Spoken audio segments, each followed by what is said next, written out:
Bonjour à tous et bienvenue sur cette nouvelle vidéo de la chaîne Trading Area. Aujourd'hui nous allons aborder les principes de Smart Money Concept. On se retrouve directement après l'introduction.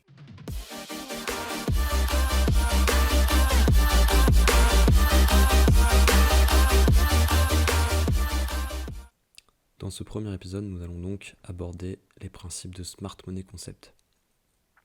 Qu'est-ce que le Smart Money Concept? C'est une vision du marché qui va être différente des traders retail et qui va plutôt se baser sur comment les banques ou les gros fonds d'investissement vont se placer sur le marché. Donc il faut savoir que les banques et les gros fonds d'investissement ont beaucoup de liquidités à injecter sur le marché et c'est pour ça qu'ils ne peuvent pas faire n'importe quoi. Et que lors d'une tendance, que ce soit haussière ou baissière, ils vont donc revenir sur des points of interest afin de pouvoir continuer la tendance. Les points of interest, on va donc analyser comment les repérer et également comment les filtrer, puisqu'il va y avoir plusieurs points of interest qui ne vont pas être pertinents à prendre en compte. Le but donc de Smart Money Concept, c'est donc de réfléchir comme les banques et les grosses institutions.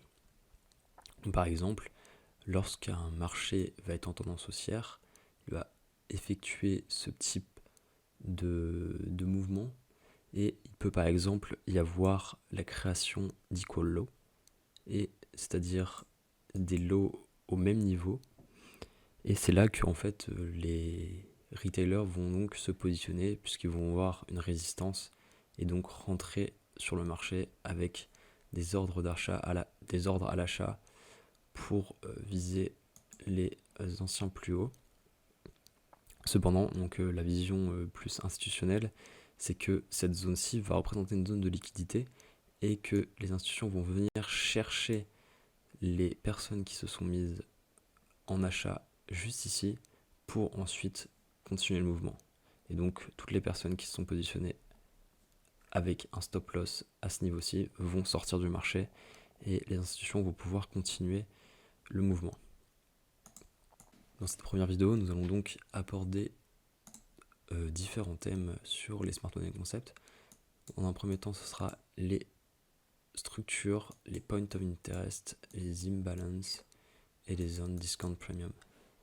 Ensuite, dans les prochaines vidéos, on pourra aborder d'autres principes du Smart Money Concept. On se retrouve donc directement sur le graphique du gold. Donc il faut savoir que personnellement, je fais du trading session. Donc je trade notamment la journée et je ne garde pas mes positions plus de 2 ou 3 jours, grand maximum. Et bien souvent, mes positions ne durent que quelques heures. Donc c'est pour ça que je ne vais pas vous faire une analyse daily ou weekly ou autre, puisque je ne fais pas du tout de swing et que du coup, avec moi, ça ne sera pas utile donc d'analyser les plus grosses time frames. On va donc directement se concentrer sur le 4 heures pour commencer. Donc en H4, niveau des structures, ce qu'on peut remarquer, c'est que on a ici ce high qui vient créer ce low. Ensuite, ce low, par quoi est-ce qu'il va être break? Eh bien, par ce high là qui vient créer ce low.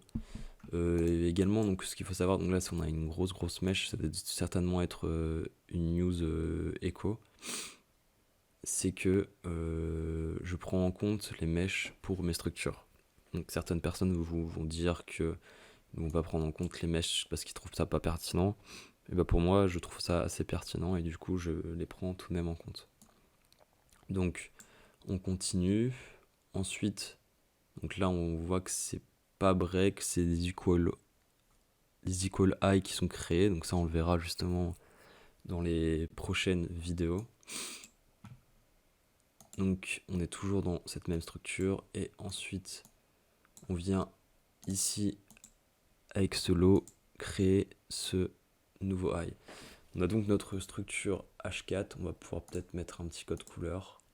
Donc ici c'est notre structure H4.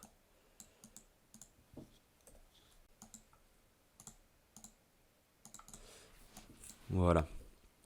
On va donc maintenant passer en H1 vu qu'on sait que en H4 on est bullish. en H1, si on fait une analyse de la structure, on est également bullish et c'est exactement, on se situe exactement dans la même structure. Hop.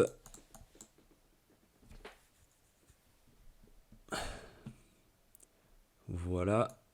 Parfait. Donc du coup, on passe en 15 minutes. 15 minutes qui est une time frame que j'utilise personnellement très souvent. Donc, c'est très utile d'utiliser le H1, M15, voire M5 lorsqu'on trade en journée pour des trades assez courts.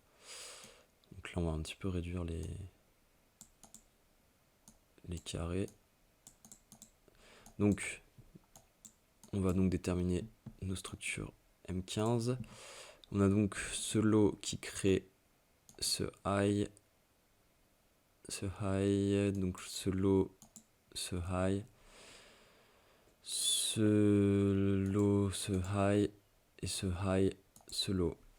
On est donc bullish en H1 et H4 et bearish en M15. Donc en M15, on se situe donc sur cette structure juste ici.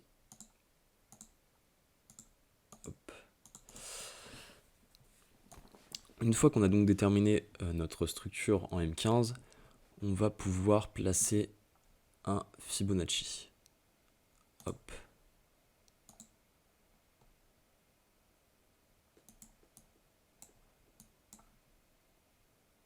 Donc je prends le high et je place mon Fibonacci sur le low.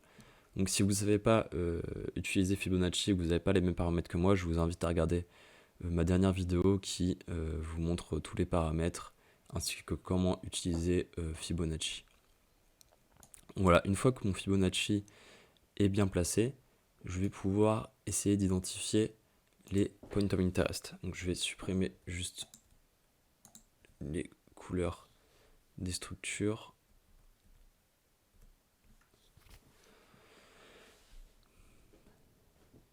Bon, je vais simplement mettre en visibilité heure, uniquement les carrés des structures H1 et H4, sinon ça va être un petit peu le bordel. Donc voilà, une fois que le Fibonacci est placé, on va pouvoir essayer de déterminer des points of interest. Donc qu'est-ce que ça va être un point of interest? Eh bien un point of interest, ça va être une potentielle bougie sur laquelle les institutionnels vont revenir afin de continuer la tendance actuelle.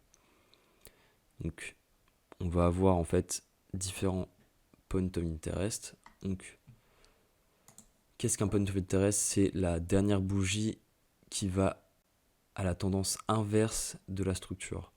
Donc vu qu'on est dans une structure baissière, on va chercher uniquement des bougies haussières. Donc par exemple, on va avoir cette bougie-ci, qui est donc la dernière bougie haussière avant la grosse baisse. On a également cette bougie-ci, ou encore celle-ci, qui vont être donc tous des points of interest. Donc ensuite, hop, on a donc 3 points of interest. On va essayer donc de déterminer quels sont les points of interest les plus pertinents. Donc il faut savoir déjà qu'on appelle cette bougie-ci un extrême POI. Donc POI pour point of interest. Donc c'est en fait la dernière bougie avant l'impulsion baissière. Donc c'est l'extrême POI. Ensuite, pour déterminer donc, quels sont les POI les plus pertinents, on va essayer de trouver des POI qui se situent avant de l'imbalance. Donc qu'est-ce que l'imbalance? En fait, l'imbalance, ça va être une zone de vide, si on peut appeler ça comme ça, où le prix n'est pas venu retravailler. Donc, par exemple, ici, on avait de l'imbalance. Pourquoi est-ce qu'on avait de l'imbalance ? Tout simplement parce qu'en fait, si on regarde les bougies précédentes, la mèche ici de cette bougie n'est pas venue donc combler toute la bougie suivante. Également, donc la bougie que nous avons juste après là, elle s'arrête juste ici. Donc toute cette zone qu'on va avoir ici, ce sera ce qu'on appelle de l'imbalance. Ensuite, une fois que le prix revient dans cette zone, on dira que l'imbalance est mitigated. Donc ça veut dire qu'elle a été comblée. Et donc que cette zone d'imbalance ne sera plus pertinente. Ce qu'il faut savoir, donc, un des principes importants du Smart Money Concept, c'est que les zones d'imbalance vont souvent attirer le prix. Donc le prix va avoir tendance à revenir dans ces zones d'imbalance et combler donc tous les ordres qui n'ont pas été passés dans cette zone-ci. C'est pour ça que quand on prend un point of interest, il va être plus intéressant de trouver un point of interest avec un POI juste avant qu'un POI où tout a déjà été comblé. Donc si jamais on trouve par exemple un POI ici, là on voit bien qu'il n'y a pas de zone d'imbalance, donc ça ne va pas être pertinent. Donc ici par exemple on peut voir qu'on a une belle zone d'imbalance. Juste là. Et que du coup ce POI là aurait pu être intéressant. Mais on va voir par la suite qu'en fait ce n'est pas le POI le plus intéressant de cette structure. On a donc de l'imbalance ici, on en a un tout petit peu ici, et sinon on n'a pas d'autre endroit où il y a de l'imbalance.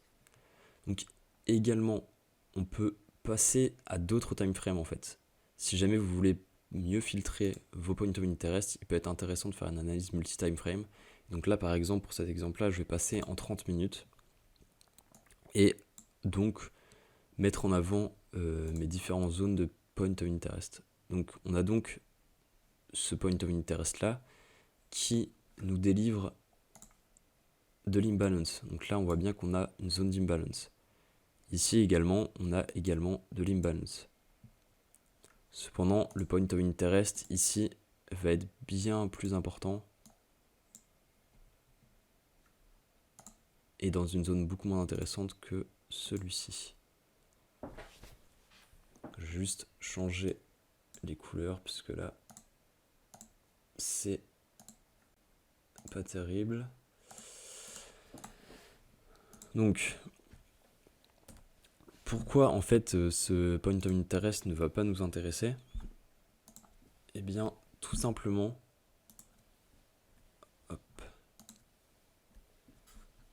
parce qu'en fait il va se situer dans une zone Fibonacci qui n'est pas intéressante pour nous.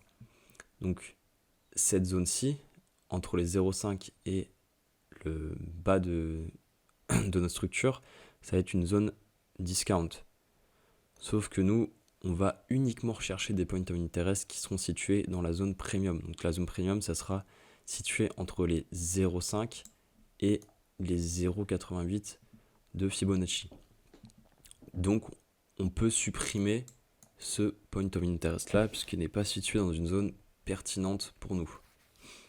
Ensuite, donc ce point of interest là, on voit bien qu'il délivre de l'imbalance, donc c'est une zone intéressante, et également que c'est l'extrême POI. Donc c'est encore plus intéressant. Cette zone-là est donc vraiment pertinente, d'autant plus que le POI se trouve sur les niveaux de Fibonacci 0,76 et 0,88. On met donc en avant cette zone de POI et une fois que le prix revient de notre zone de POI, on va essayer de trouver des confirmations afin de prendre un trade à la vente pour pouvoir à minima retracer donc notre extension, notre structure et revenir sur des zones potentiellement d'imbalance et notre bas de structure. Donc ici on aurait pu potentiellement prendre un trade à la vente pour ensuite viser des zones de target beaucoup plus bas. Pourquoi également donc, ce trade pouvait être pertinent, c'est que quand on regarde en H4 et en H1, on était overextended. Donc qu'est-ce que ça veut dire overextended ? Ça veut dire qu'en fait, le prix fait un fort mouvement impulsif à la hausse. On peut voir ça également par des grosses zones d'imbalance tout le long du mouvement. Et que, arrivé à un certain moment, le prix ne peut pas monter éternellement et qu'il va forcément devoir retracer, arriver à un certain stade et potentiellement revenir chercher des zones de point of interest dans notre structure H4 pour repartir à la hausse. Et donc là, ça pouvait être intéressant de prendre le trade à la vente parce qu'en fait, on venait en fait trader le retracement H4 et H1 et potentiellement viser des nouvelles zones de target. Donc si vous voulez, on va analyser les structures H4 et H1 avec le même principe pour pouvoir regarder ce que le prix pourrait potentiellement nous faire par la suite. Donc on va passer notre Fibonacci et on va pouvoir se rendre compte qu'on va avoir différents points of interest qui vont être intéressants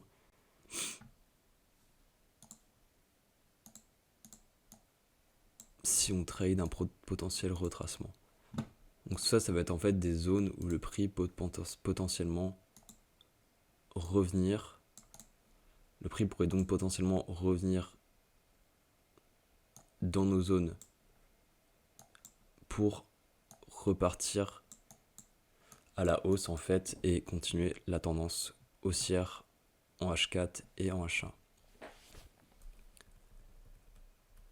Donc là également on aurait eu la même analyse et on n'aurait pas pris donc cette zone-ci puisqu'elle se trouve sur la zone des 0,5 et qu'on va prendre uniquement des points of interest situés dans la zone discount.